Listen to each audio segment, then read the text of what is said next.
नमस्कार, नई परख के राष्ट्रीय मुद्दा कार्यक्रम में आप सब लोगों का स्वागत है। हमारे साथ रोज की तरह ही प्रोफेसर अभय कुमार दुबे हैं और हम इनसे आज घटी राजनीतिक घटनाक्रम के बारे में, राजनीतिक घटनाओं के बारे में चर्चा करेंगे, एक समझ बनाने की कोशिश करेंगे। कार्यक्रम को आगे बढ़ाने से पहले मैं उन सभी दर्शकों से जिन्होंने अभी तक नई परख चैनल को सब्सक्राइब नहीं किया है, ये अनुरोध करूंगा कि वो हमारे साथ नियमित रूप से जुड़ें और इसके लिए नई परख चैनल को सब्सक्राइब करें। अभय सर नमस्कार। नमस्कार। मुझे लगता है कि सीए कानून बनने के बाद और ये शायद कोरोना आने के पहले की बात थी कि यह कानून बन चुका था। इसका नोटिफिकेशन आज जारी किया गया चुनाव से ठीक पहले। कैसे देखें हम इसे, कैसे समझे इस कदम को? देखिए, सीए कानून के बारे में ये कहा जा रहा है कि किसी की नागरिकता लेने का कानून नहीं है बल्कि नागरिकता देने का कानून है।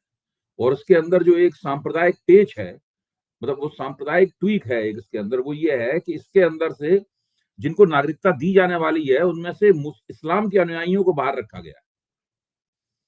कि अगर किसी आसपास अफगानिस्तान, भारत, बांग्लादेश, पाकिस्तान, इनके जो शरणार्थी जो भारत में आते हैं, इनमें से अगर कोई मुसलमान शरणार्थी आएगा तो उसको सीए के तहत नागरिकता नहीं प्राप्त होगी, बल्कि उसमें अगर हिंदू शरणार्थी आता है, बौद्ध शरणार्थी आता है, जैन शरणार्थी आता है या ईसाई भी आता है, उसको नागरिकता प्राप्त होगी इस सीए के तहत।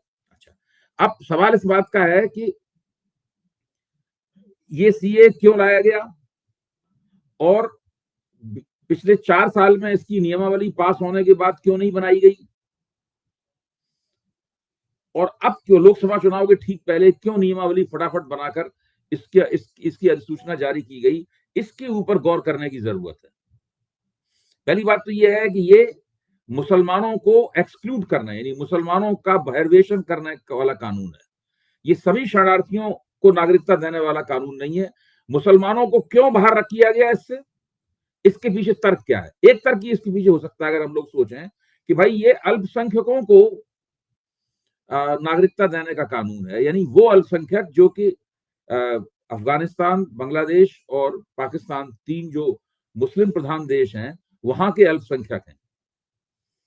इसका मतलब ये है कि ये शरणार्थियों के पक्ष में नहीं है, ये अल्पसंख्यकों के पक्ष में है।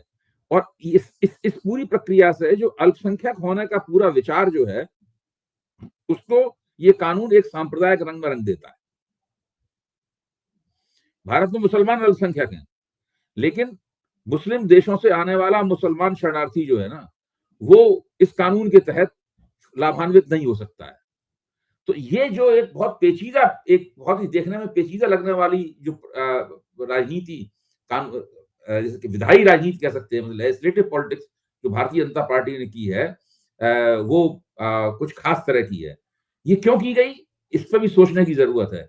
जो मोटे तौर पर बात अभी तुरंत समझ में आती है वो ये है कि पिछले लोकसभा चुनाव से पहले नरेंद्र मोदी ने पश्चिम बंगाल में ठाकुरबाड़ी से अपना चुनाव प्रचार शुरू किया। ठाकुरबाड़ी क्या है? ये मतुआ समुदाय का धार्मिक हेडक्वार्टर है।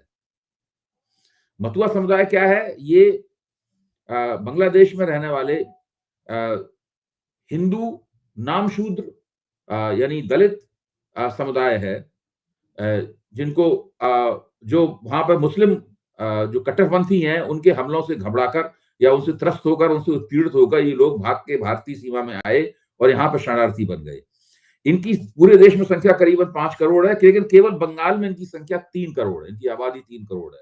3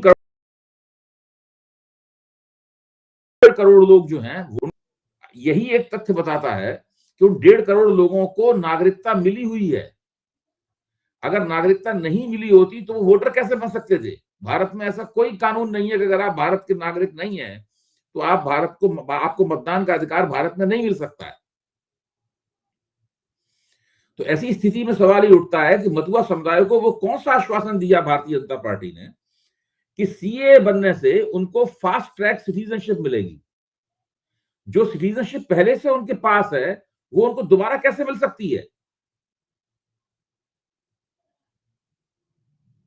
आज मैंने 2-3 पत्रकारों से इस बारे में बातचीत की, एक समाज वैज्ञानिक से भी बातचीत की, लेकिन किसी के भी दिमाग में ये बात पूरी तरीके से साफ नहीं है।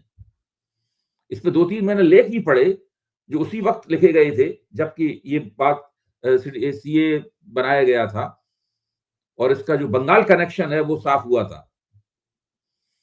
तो सवाल यह है कि वो जो 3 करोड़ की आबादी है, उस 3 करोड़ की आबादी के पास, जिसमें 1.5 करोड़ वोटर हैं, बाकी बच्चे भी होंगे, गैर वोटर भी होंगे उसके अंदर, तो इसका मतलब यह है कि उसको नागरिकता के अधिकार पहले से मिले हुए हैं। फिर ऐसी क्या बात है जिसके जरिए वो भाजपा के इस आश्वासन से प्रभावित हुए और भारतीय जनता पार्टी के वोटर बन गए? भारतीय जनता पार्टी ने उसमें से 2 लोगों को केंद्र में राज्य मंत्री भी बना रखा है, शांतनु ठाकुर को और एक प्रामाणिक को। शांतनु ठाकुर जो है वो मथुरा महासंघ चलाते हैं। और जबकि नागरिक होने के नाते तृणमूल कांग्रेस की, ममता बनर्जी की जितनी भी लाभार्थी योजनाएं हैं, उन सबके लाभ उनको मिल रहे हैं। ये सब रिकॉर्ड पर है। अगर किसी महिला को 1000 रुपए जाना है तो उसके 1000 रुपए जाता है, किसी को 10,000 रुपए मिल रहे हैं, 10,000 रुपए उनको मिलता। जितनी भी सारे बंगाल की जितनी भी लाभार्थी योजनाएं हैं, जिसमें स्त्रियों को विशेष रूप से ममता बनर्जी ने प्राथमिकता दी है, वो सारी की सारी मथुरा समुदाय की स्त्रियों को भी लंबे अरसे से प्राप्त हो रहा है। फिर हमारे आप जैसे लोगों की सोचने की बात है, आखिर ऐसा क्या आकर्षण है सीएए में? सीएए तो डबल नागरिकता दे नहीं सकता, दोबारा नागरिकता दे नहीं सकता। असली बात यह है कि उनको इसके जरिए एक ऐसा आई कार्ड मिलेगा, ऐसा आइडेंटिटी कार्ड मिलेगा, ऐसा पहचान पत्र मिलेगा जिसमें उनकी धार्मिक पहचान हिंदू लिखी जाएगी, रिलीजियस आइडेंटिटी उससे स्पष्ट हो जाएगी। और वो बांग्लादेशी जो मुसलमान हैं, जिन्हें बांग्लादेशी घुसपैठिए के तौर पर भारत में जाना जाता है, उनसे अपने आप को अलग कर सकेंगे।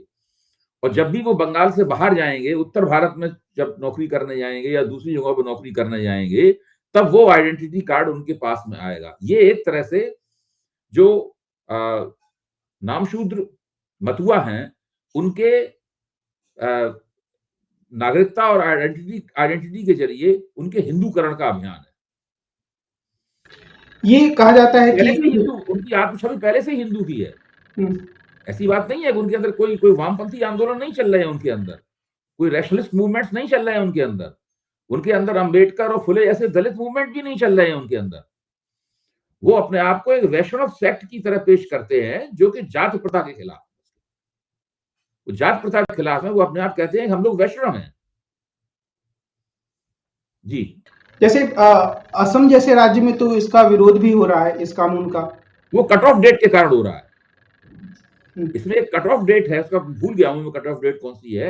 एक कट ऑफ डेट है, उस कट ऑफ डेट के बाद, कट ऑफ डेट से के बाद आए हुए जितने भी शरणार्थी होंगे, उन सबको सीएए नागरिकता देगा।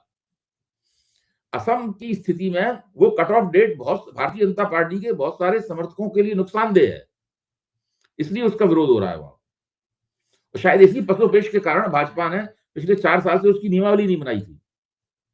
और एक खतरा भी है कि वहाँ असमी संस्कृति के लोग अल्पसंख्यक हो जाएंगे अगर वो बंगाली लोग ज्यादा। ये खतरा भी है और कट ऑफ डेट वाला मामला भी है। जी, तो एक बात यह भी कही जा रही है कि इसके साथ एनआरसी अनिवार्य रूप से आएगा, जिसमें लोगों से कहा जाएगा कि वो बताएं कि वो यहाँ के नागरिक हैं, कुछ कागज दिखाएं, जिसका कि सीधा प्रभाव अल्पसंख्यकों पर भी पड़ेगा और बहुसंख्यक लोगों को भी बार बार इसको दिखाना पड़ेगा, साबित करना पड़ेगा। ये बात या ये आशंका भी सही है?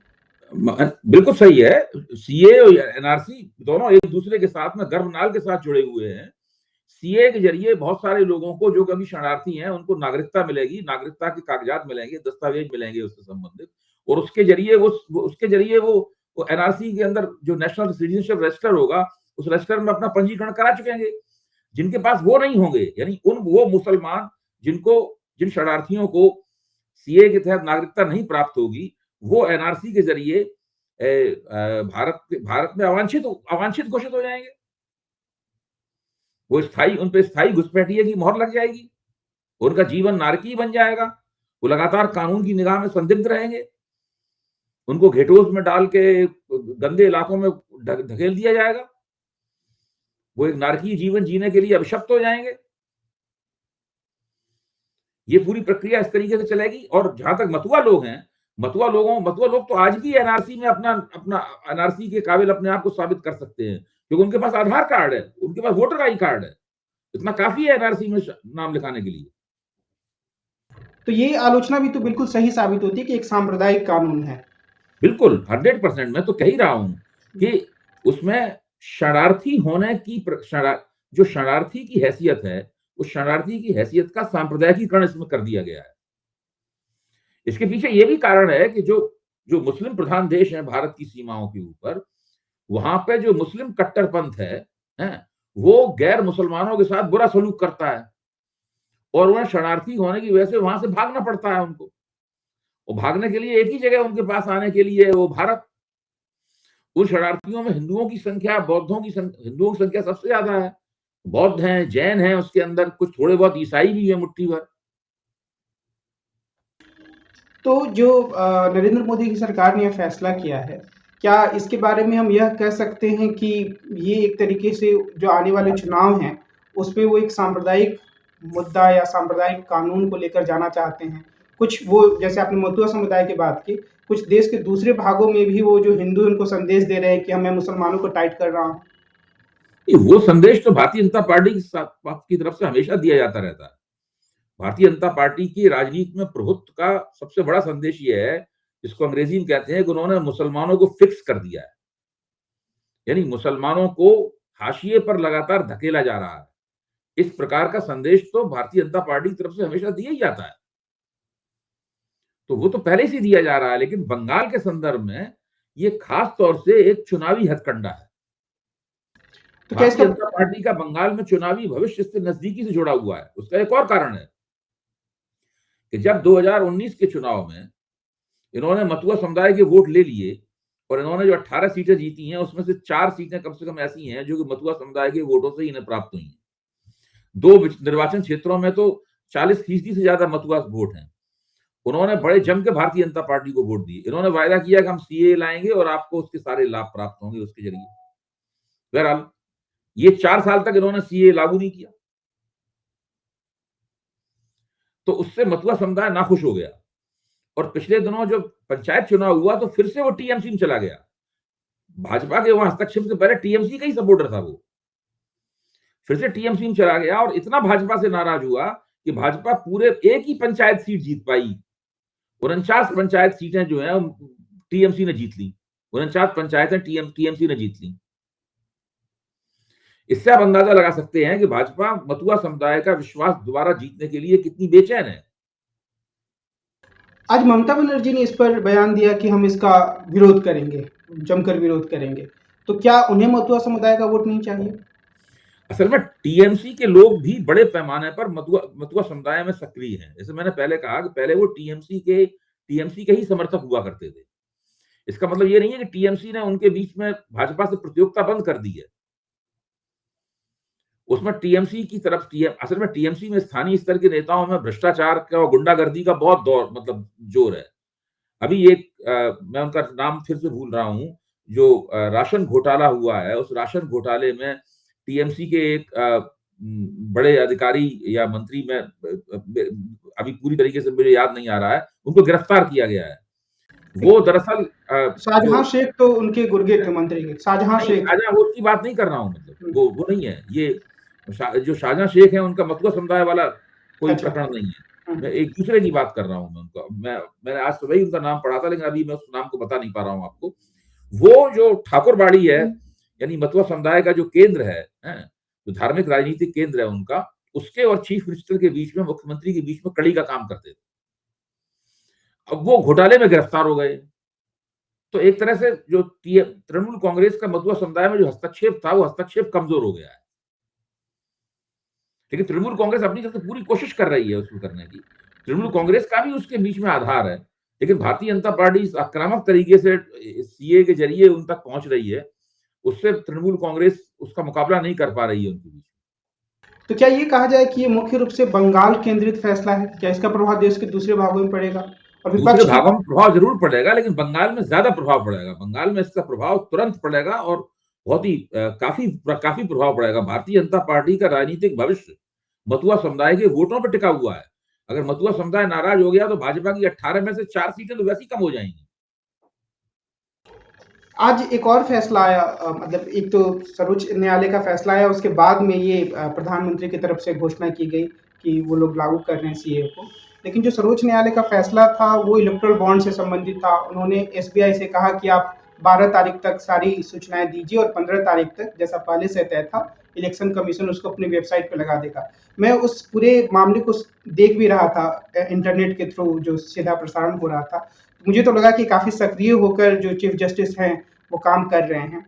इस फैसले से क्या आपको ऐसा लगता है कि ये एक समस्या पैदा करेगा मोदी सरकार के सामने? देखिए, सुप्रीम कोर्ट का ये जो फैसला है उसके 3 परिणाम निकल सकते हैं भारतीय जनता पार्टी के लिए। तीनों परिणाम भारतीय जनता पार्टी के लिए नुकसानदेह साबित हो सकते हैं। कितने नुकसानदेह साबित होंगे, ये जब सारे नाम जो हैं 1-1 करोड़ के जिन्होंने इलेक्टोरल बॉन्ड खरीदे हैं और भाजपा को दान किए हैं, उनके नाम जब तक सामने नहीं आएंगे तब तक हम लोग ये अंदाजा नहीं लगा पाएंगे कि वो नुकसान किस सीमा का होगा।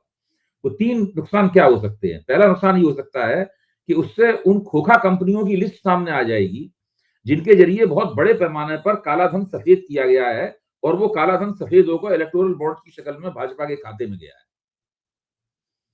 इससे भाजपा की काले धन के खिलाफ जो जंग है, जो कि नोटबंदी से अभी तक तथाकथित रूप से जारी है, वो उसका पूरी तरह भंडाफोड़ हो जाएगा। दूसरा नुकसान इससे ये हो सकता है कि उन बड़े-बड़े कारपोरेट घरानों के नाम सामने आ सकते हैं, जिनका पैसा भाजपा के खाते में गया है, भाजपा के चुनाव कोष में गया है और जो जिनके पक्ष में भाजपा ने नीतियां बनाई हैं और उनको लाभ हुआ है भाजपा के शासनकाल में। इस तरह क्विड प्रो को जो है ना, वो यानी एक हाथ दे उस हाथ ले, वो पूरी चीज तथ्यात्मक रूप से साबित की जा सकेगी, केवल आरोप नहीं रह जाएगा। एक बात ये भी कही जा रही है कि इसमें जो ये निर्णय है या जो आदेश है उसमें एसबीआई को यह छूट मिल गई है कि वो सीधे तौर पर अगर किसी ने बॉन्ड खरीदे तो उसका उसने किसको दिया या किसके पास वो राशि गई ये बताने की भी जरूरत नहीं है। सीधे तौर पर बॉन्ड्स किसने किसने खरीदे, शायद यही बात सामने आएगी, क्योंकि उन्होंने कहा कि हमारे पास 2 तरह की लिस्ट है, हम उसको मिला नहीं सकते वगैरह और बहुत तरह की बातें नहीं, देखिए वो तो अपने वो उस अगर वो ना, पहली बात तो ये बताना भी चाहिए कि किस पार्टी को दान दिया गया। अगर ये नहीं बताया जा रहा है तो ये फिर वो जिस सूचना के अधिकार के हवाले से सारा काम किया गया है वो बात पूरी नहीं होती है। लेकिन अगर ये एक बार मान लीजिए तिकड़म करके इससे बच भी गए हैं वो, तब भी ये तो स्पष्ट है अपने आप में कि जितना इलेक्टोरल बॉन्ड खरीदा गया है उसका शायद 95% है, उससे ज्यादा बड़ा हिस्सा भाजपा के खाते में गया है। तो हर इलेक्टोरल बॉन्ड जो बिका है, उसका 95% हिस्सा तो भाजपा को दान किया ही गया है। ये तो पहले ही तथ्य होकर सामने आ गया है, इसलिए भारतीय जनता पार्टी उसकी जिम्मेदारी से बच नहीं सकती है। क्या चुनावी स्तर पर भारतीय जनता पार्टी को इससे बड़ा नुकसान होगा या हो सकता है, खासतौर पे ये क्या सब विपक्ष बना पाएगा इस मुद्दा? देखिए, ये सब इस बात पर निर्भर करेगा, ये सब इस बात पर निर्भर करेगा कि विपक्ष इस बात को किस तरीके से उठाता है, कितनी तेजी के साथ इस मसले को जनता के बीच में ले जाता है। तीसरी बात और मैं कहना भूल गया, आपने पूछी भी नहीं, वो भी तीसरा फायदा इसमें क्या है कि कांग्रेस पहले से आरोप लगा चुकी है कि बहुत सी ऐसी कंपनियां हैं जो कि जिनको ईडी के और इनकम टैक्स के या सीबीआई के नोटिस वगैरह दिए गए, वो उस मामलों में फंसे हुए थे। कांग्रेस का आरोप है कि उनसे इसके जरिए बहुत बड़े पैमाने पर मनी एक्सटॉर्ट किया गया है, पैसों की उगाही की गई है? तो वो ये भी पता लग जाएगा कि ऐसी कौन-कौन सी कंपनियां हैं जिनके ऊपर पहले केसेस थे, मुकदमे थे, जो कि इलेक्टोरल बॉन्ड खरीदने के बाद में और उनको भाजपा को दान करने के बाद में वो उससे बच निकले या वो उनके खिलाफ जांच पड़ताल ठंडे बस्ते में डाल दी गई। ये सब भी पता लगेगा। तो ये तीनों चीजें भारतीय जनता पार्टी के लिए दोनों तरह से नुकसान दे सकती हैं। इस चुनाव में भी नुकसान दे सकती हैं और दूरगामी दृष्टि से भी नुकसानदेह साबित हो सकती हैं, क्योंकि ये बात यहीं थोड़ा खत्म हो जाएगी, ये तो चलती ही रहेगी इस तरह की बात। आज एक और भाषण में सुन रहा था अरविंद केजरीवाल का, जो कुरुक्षेत्र में वो दे रहे थे, कार्यकर्ताओं को और जनता को संबोधित कर रहे थे, जहां उन्होंने ये कहा कि अगर आप भारतीय जनता पार्टी के सांसद को जिताते हैं तो वो जाकर वही करेंगे जो सरकार कह रही है। हमारा सांसद जाएगा तो वो विरोध की आवाज उठाएगा, किसानों की आवाज उठाएगा और भी मसले उठाएगा। तो मेरे मन में ये बात आई और इसे मैं एक सवाल के रूप में आपके सामने रख रहा हूँ कि क्या स्थानीय स्तर पर सांसदों के प्रदर्शन पर ज्यादा ध्यान केंद्रित करना विपक्ष के लिए एक बहुत महत्वपूर्ण रणनीति हो सकती है? देखिए, बहुत ये जो अरविंद केजरीवाल ने बात उठाई है, इसमें बड़ी दूरंदेशी है इसके अंदर, और इसमें एक ऐसा मसला जुड़ा हुआ है जो मसला आमतौर पर लोग नहीं उठाते हैं। भाजपा हर जगह डबल इंजन की सरकार का नारा देती है। ये नारा संघवाद के खिलाफ है, यानी ये सीधी सी संदेश देती है कि अगर भाजपा की सरकार नहीं बनाई तो केंद्र सरकार का सहयोग उसको नहीं प्राप्त होगा। केंद्र सरकार, हर सरकार डबल इंजन की सरकार होनी चाहिए। देश की हर सरकार, यानी राज्य सरकार किसी भी पार्टी की हो और केंद्र सरकार किसी भी पार्टी की हो, वो डबल इंजन की सरकार ही होनी चाहिए। भाजपा के नारे से बिल्कुल स्पष्ट है कि अगर भाजपा की सरकार नहीं बनेगी तो डबल इंजन की सरकार नहीं होगी।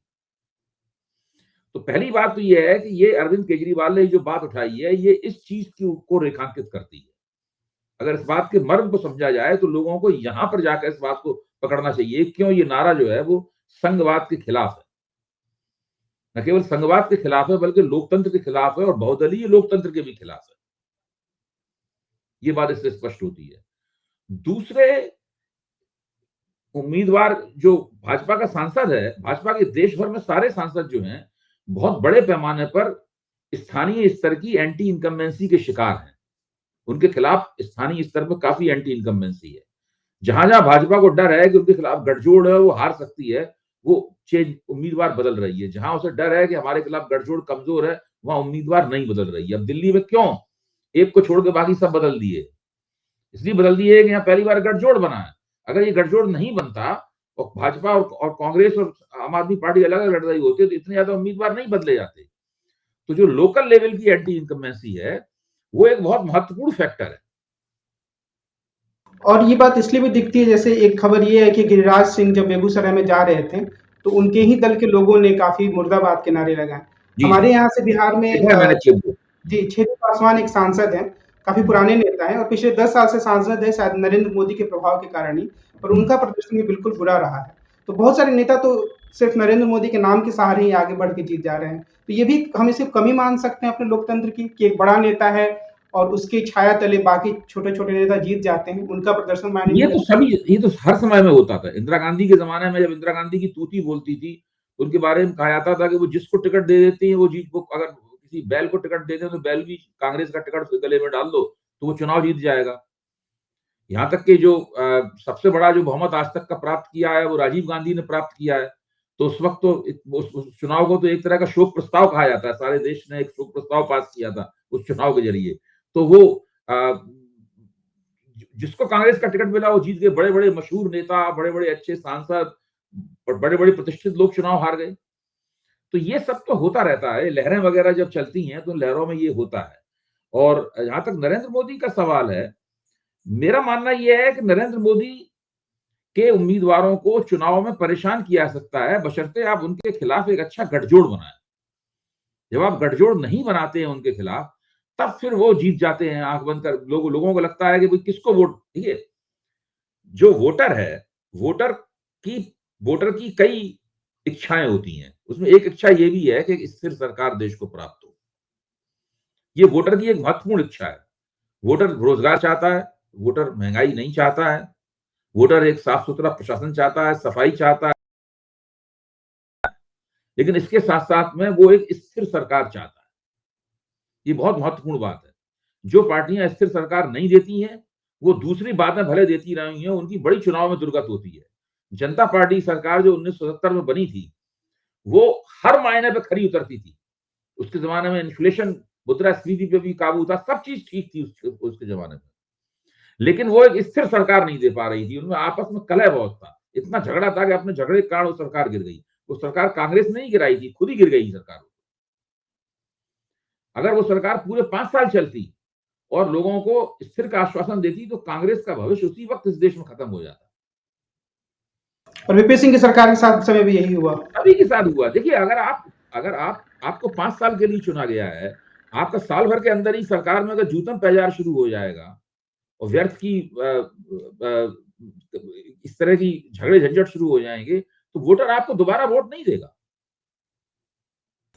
आज की बातचीत को हम यही विराम देते हैं। हम कल फिर मिलेंगे और देश की राजनीति से जुड़े मुद्दों पर प्रोफेसर अभय दुबे से बातचीत करेंगे। आज की बातचीत के लिए सर आपको बहुत बहुत धन्यवाद। नमस्कार।